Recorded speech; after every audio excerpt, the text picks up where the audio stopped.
Você já parou para pensar que a sua empresa pode estar pagando impostos a mais? O nosso sistema tributário é bem complexo e é comum as empresas pagarem mais do que o devido. Saiba que é possível recuperar os valores dos últimos 5 anos e reforçar o seu caixa. A Fortus Tax é especialista no assunto e já ajudou muitas empresas nos seus 18 anos de atuação. E o mais importante, você só paga pelo serviço depois que o dinheiro estiver na sua conta. Fortus Tax. Pagar o justo é o nosso forte.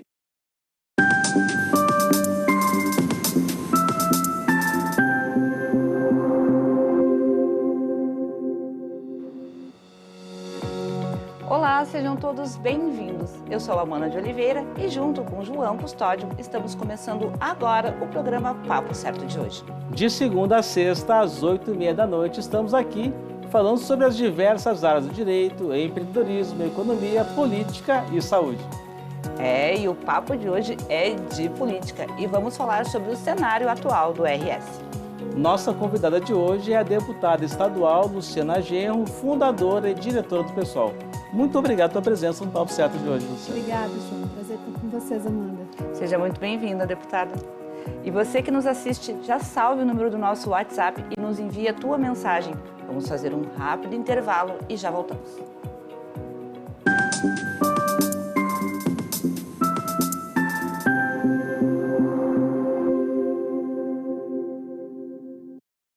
Tá difícil encontrar o profissional certo para a sua empresa? Precisa de alguém detalhista para aquela vaga no financeiro? Quem sabe um criativo para o marketing?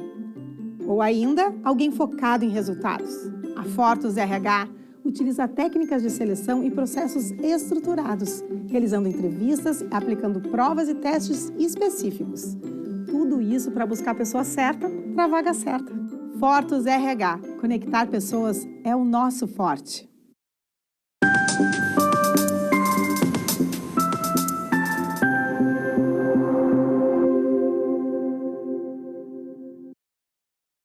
Voltamos e eu quero lembrar vocês que o programa também está sendo transmitido simultaneamente pelo YouTube e Facebook. E através destas plataformas vocês podem assistir e também compartilhar. Bom, vamos para a nossa primeira pergunta de hoje, do programa de hoje. Luciano, tem defendido muito os brigadianos de nível médio. Pode falar um pouquinho sobre essa diferença salarial dentro da brigada e as lutas que você vem travando nessa área? Pois é impressionante, né, que eu, uma deputada da esquerda, estou sendo reconhecida como a que está mais defendendo os brigadianos dentro da Assembleia Legislativa, e é verdade. Desde que o governo Eduardo Leite propôs a mudança nas carreiras dos servidores, que atingiu também os brigadianos, eu comecei a desenvolver uma relação com eles, principalmente através do WhatsApp, eles mandaram muitas mensagens naquela época. E eu acabei, então, tomando contato com toda essa vivência dos brigadianos de nível médio e as dificuldades que eles enfrentam dentro da brigada, devido a perseguições, assédio moral, assédio sexual, no caso das brigadianas mulheres, discriminação por homofobia ou por racismo, e principalmente perseguições por parte dos oficiais, principalmente os comandantes. A brigada ela tem duas portas de entrada, né? A porta de entrada do nível médio, que é o soldado, o sargento e o tenente, e a porta de entrada do capitão, que vai até o comandante. Então, os que comandam, em geral, eles nunca foram comandados, eles nunca foram soldados que fazem o policiamento. Eles têm os melhores salários, a diferença é abissal, né? Chega a ser de um soldado para um capitão, chega a ser mais de 10 vezes de diferença salarial. E, ao mesmo tempo, o trabalho mais duro é feito pelo soldado. A gente sabe que tem muitas denúncias também de violência policial. Eu acompanho também essas situações. E essa violência policial, em geral, ela é também resultado da violência institucional que os brigadianos vivenciam dentro da brigada. Se eles não são respeitados dentro da instituição, eles também não aprendem a respeitar o cidadão, a cidadã que está sendo abordado. Se eles vivenciam violência dentro da instituição e vivenciam, inclusive nos cursos, eles são instigados muitas vezes a agir de forma violenta pelos seus comandantes, mas depois, quando alguma coisa muito ruim acontece, alguém denuncia ou alguém morre, como já aconteceu diversas vezes, os comandantes se eximem da responsabilidade e dizem, não, esse não é o modus operandi da brigada, ele está errado e vai ser punido. E o soldado é punido, mas o comandante nunca é. Então, é realmente uma situação muito difícil e não há perspectiva de melhora, porque o governo do estado não tem um plano de recuperação salarial para os brigadianos, assim como não tem para o conjunto dos servidores. E também não há nenhuma democracia interna nessa hierarquia militar que possibilite que eles possam denunciar as perseguições e as opressões que vivem dentro da instituição. Quero trazer aqui uma outra questão que também é muito ativa para ti, que é sobre as trabalhadoras terceirizadas. Como funcionam esses contratos entre o governo e essas terceirizadas, então? Pois é, Amanda, esse é um problema muito grave que a gente está enfrentando em várias instâncias do governo, não é só do Executivo. Na Assembleia Legislativa, eu já tive que fazer, junto aos colegas deputados, uma vaquinha para ajudar as trabalhadoras terceirizadas da limpeza da Assembleia, porque elas não estavam recebendo seu salário. Então, tu vê ela como negativa? Eu vejo como muito problemática, né? Eu tenho uma posição, digamos assim, ideológica, né, política, contrária a esses processos de terceirização, porque eu acredito que é melhor para o trabalhador e é melhor para o serviço público a gente ter pessoas concursadas. Mas, mesmo aceitando a ideia da terceirização, digamos, admitindo que ela é hoje, dentro da estrutura do Estado, um mal necessário. Uma alternativa... Por causa da lei da responsabilidade fiscal, ela acabou se tornando quase que uma obrigação dos executivos, né? Porque, como a lei de responsabilidade fiscal ela impõe um limite de gastos com funcionalismo, não teria como se contratar todo esse pessoal que hoje é terceirizado pelo regime estatutário. Então, aceitando, né, mesmo a contragosto, essa lógica da terceirização, ela precisa ser aprimorada, né, para que a gente não tenha empresas de fachada, empresas picaretas, muitas vezes CNPJs que quebram e depois abrem com um laranja. Os trabalhadores ficam sem receber quando são demitidos, ou mesmo trabalhando, recebem atrasados, não têm o fundo de garantia depositado. Então, eu propus um projeto de lei para regular melhor todo esse processo de contratação das terceirizadas. Sabe, Luciana, que nós já recebemos alguns juízes do trabalho aqui e fica a crítica deles também dessas empresas que são criadas só para, tipo, ganha licitação, mas depois quebra, não paga os direitos, reabre com documentários, né, com outro CNPJ de um laranja, de um familiar, e acaba que as pessoas ficam desamparadas. Né? Isso. Exatamente. Tem uma empresa do aeroporto que faz bastante isso, uma terceirizada. Exatamente, aí a gente vê, tem trabalhadores que ficam anos sem ter férias, porque as empresas vão trocando e são sempre os mesmos trabalhadores. Sim. Eles só mudam o CNPJ da empresa e o trabalhador nunca tem férias e muitas vezes ele não recebe salários atrasados que a empresa deixou de pagar. Então, é uma crueldade, porque, em geral, são mulheres periféricas de muito pouca condição financeira e ficam sem dinheiro para comer. Nós temos o caso das merendeiras nas escolas estaduais, que elas passaram o Natal passado sem dinheiro, porque a empresa tinha simplesmente não pago as verbas de final de ano. Então, é realmente uma situação grave. Eu espero que a gente consiga ainda nesse ano aprovar esse projeto.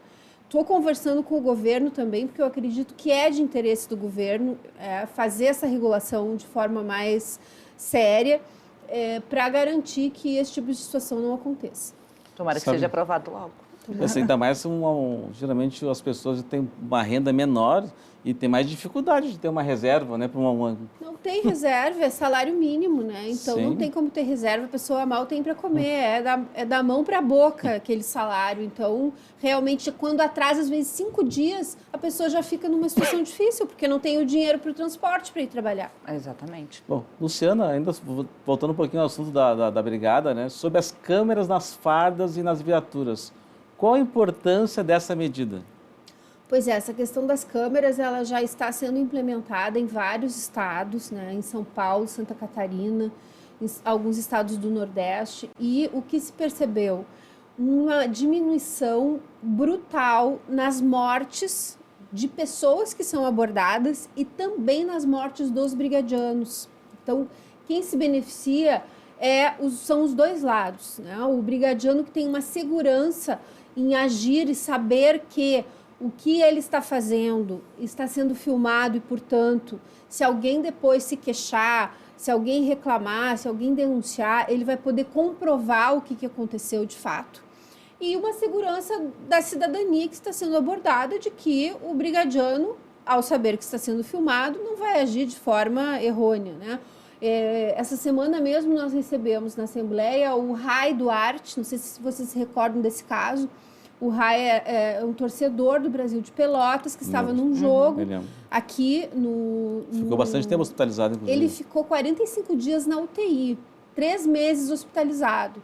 Quase morreu. Eu visitei ele no hospital, estava com a barriga aberta, agora inclusive ele ainda está precisando de uma nova cirurgia. Ele fez várias cirurgias. Não morreu assim por sorte mesmo. E o que acontece? Há toda uma controvérsia de quem eram os brigadianos que estavam envolvidos no caso, né? Foram vários afastados, alguns já voltaram a trabalhar porque não se conseguiu provar se eles participaram ou não da verdadeira sessão de tortura que o Rai vivenciou.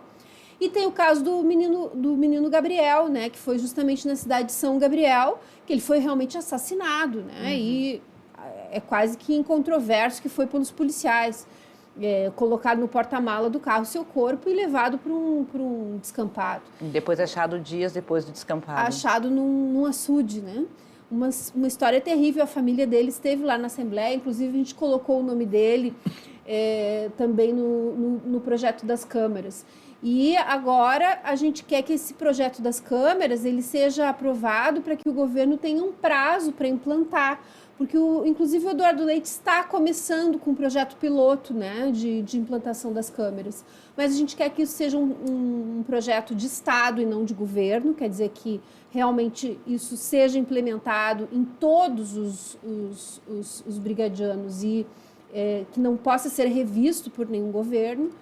E que haja também uma regulação sobre o acesso às imagens, porque uma das preocupações dos brigadianos é que, eventualmente, as imagens poderiam ser utilizadas para as perseguições internas, né?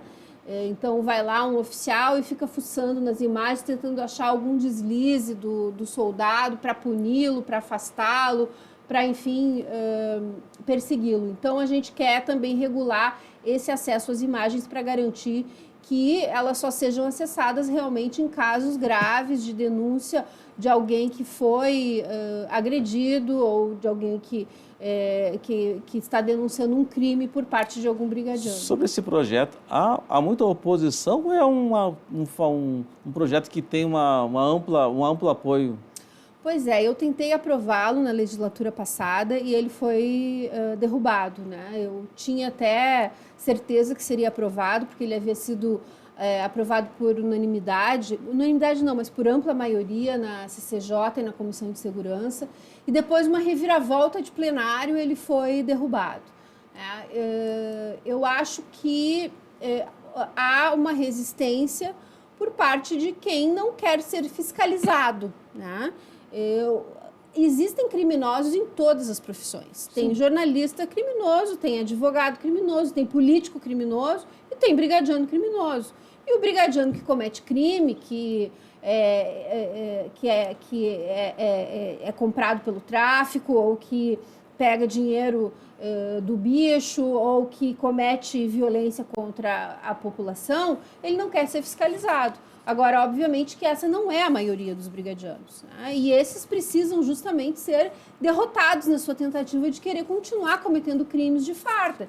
Então, eu acredito que a gente vai avançar ainda nessa legislatura para ganhar maioria na Assembleia e aprovar esse projeto. Bom, falando um pouquinho do pessoal, essa relação com o governo, né? Qual a crítica que vocês fizeram aqui do projeto que reajustou os valores do IPEI? Bem, nós somos aqui no Rio Grande do Sul oposição ao governador Eduardo Leite, mas somos uma oposição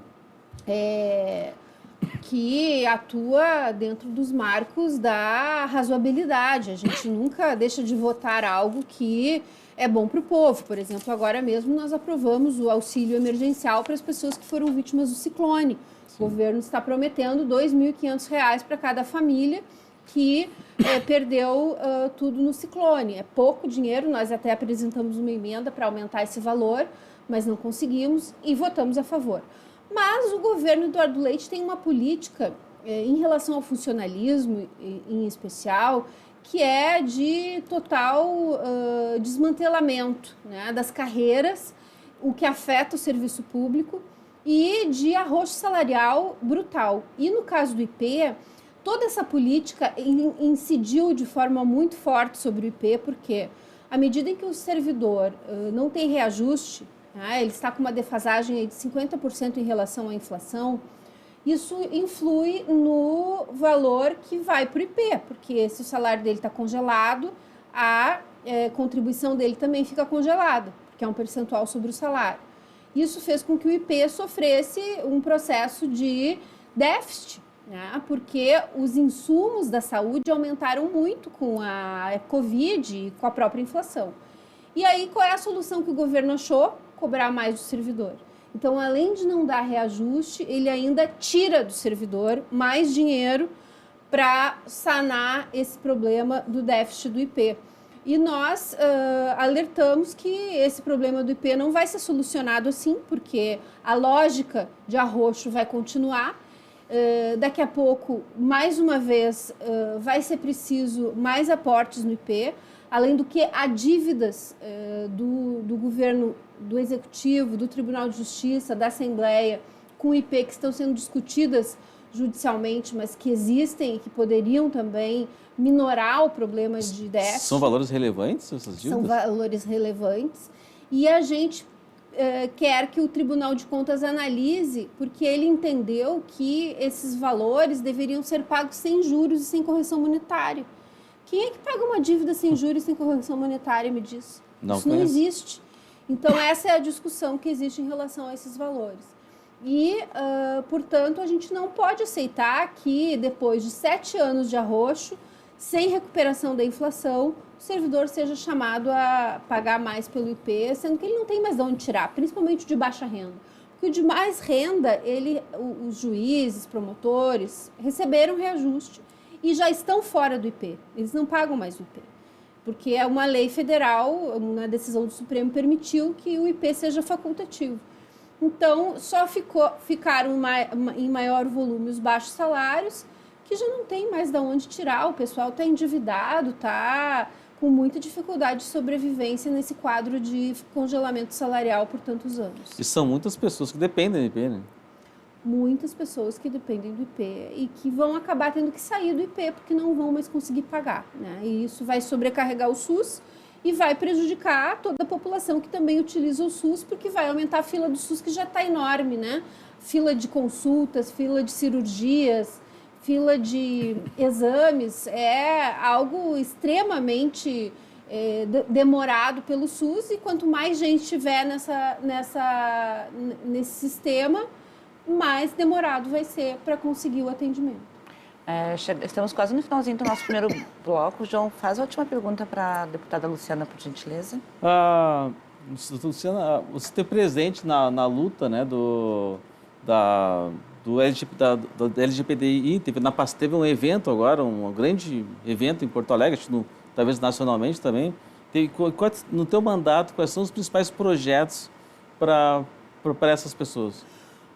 Eu tenho um carinho muito grande pela comunidade LGBT, porque desde que eu fui candidata a presidente, eu fui a primeira candidata que levou a pauta LGBT para o debate presidencial. Quando tive aqueles embates com candidatos representantes da extrema-direita que entendiam que família é só homem e mulher, né? Que uma família não pode ser constituída por pessoas LGBTs, por pessoas do mesmo sexo. Então, eu trouxe esse tema, né, que a homofobia, que a transfobia matam, porque o Brasil é o país que mais mata homossexuais, transexuais no mundo. E nós temos conseguido avançar em algumas políticas muito mais pela via judicial do que pela via legislativa, né? O próprio casamento entre pessoas do mesmo sexo, a adoção, tudo isso foram avanços conquistados pelo Poder Judiciário. Aqui no Rio Grande do Sul, eu, na legislatura passada, fiz uma comissão de análise da situação da violência contra a população LGBT, fiz um conjunto de recomendações para o governador, inclusive, que se assumiu um homem gay, e muito pouco tem de políticas voltadas para a população LGBT.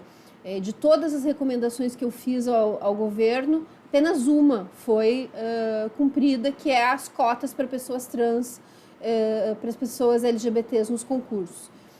Mas um conjunto de outras recomendações não foram atendidas e ainda estão pendentes, tanto em projetos de lei meus, como em sugestões ao governo. Mas, principalmente, o que a gente precisa? A gente precisaria de um centro de acolhimento para a população LGBT. As pessoas LGBTs, elas são extremamente discriminadas, inclusive dentro das suas famílias, principalmente as trans, né? Então, as pessoas são expulsas de casa. E a primeira coisa que a gente precisa é ter um lugar para onde essas pessoas possam se dirigir para pedir socorro, para pedir ajuda, para pedir orientação, tá? Então, esse centro de atendimento, de acolhimento, ele seria uma iniciativa fundamental. A outra questão são políticas para as escolas, né? Porque as escolas precisam também reproduzir uma educação antidiscriminatória, né? Então, essa também é uma proposta que eu trago para levar para as escolas a educação para a diversidade, né? Para o respeito, para a convivência harmônica, né, das pessoas LGBTs com a comunidade escolar. E para isso o que se precisa é respeito, né? E para isso precisa ser ensinado na escola, né? Que muitas vezes os adultos já têm dificuldade de mudar a sua visão, mas a gente pode educar as crianças. Muito bem, então nós vamos fazer um intervalo de 30 segundinhos e já voltamos mais sobre política com a deputada Luciana Genro. Fiquem com a gente.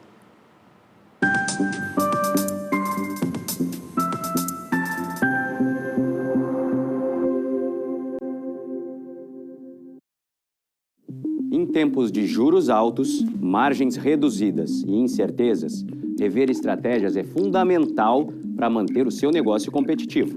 Esse cenário exige planejamento e organização financeira. Nessas horas, qualquer ajuda é bem-vinda, mas a ajuda de um especialista é necessária. A Fortus Consulting conhece na prática e tem as soluções adequadas para cada situação. Fortus Consulting. Melhorar os seus resultados é o nosso forte.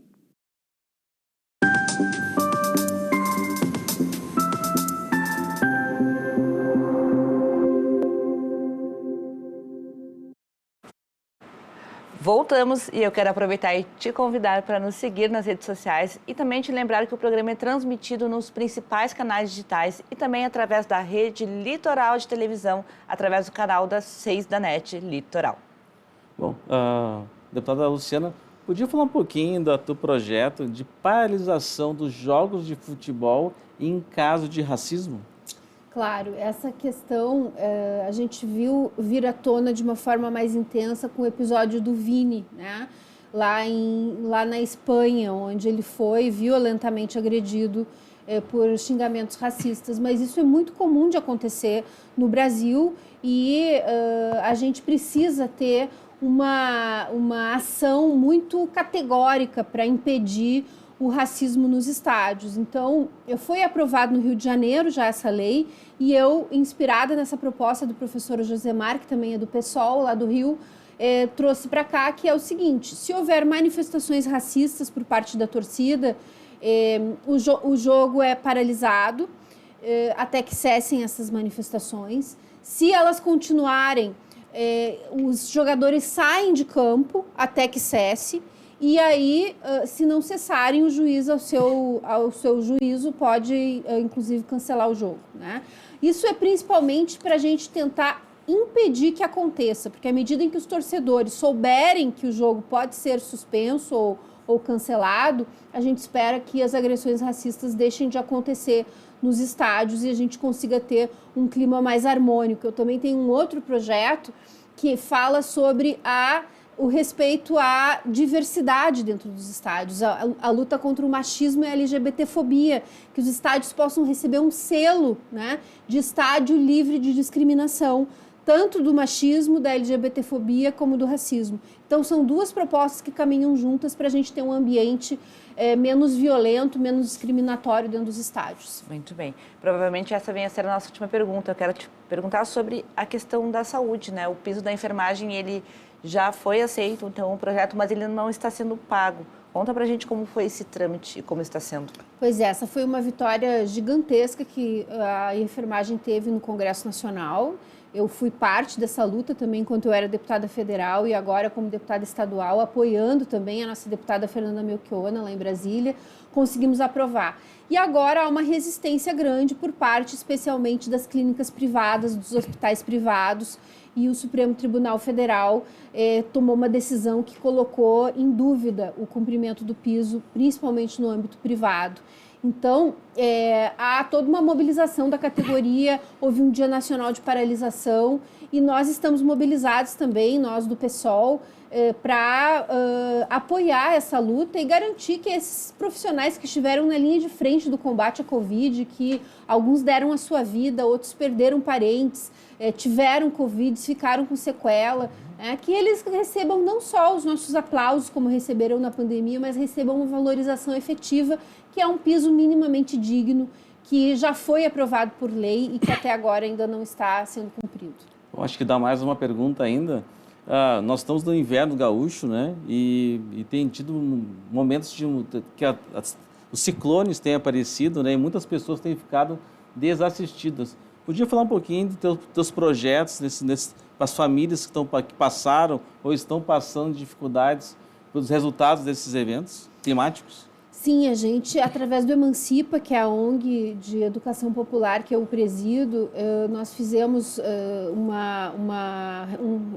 um recolhimento de recursos, né, meus próprios e também de pessoas que ajudaram para colaborar com o pessoal que estava em dificuldades.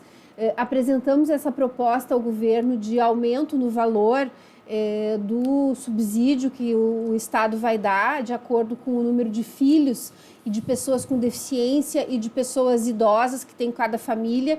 Essa parte não foi possível aprovar.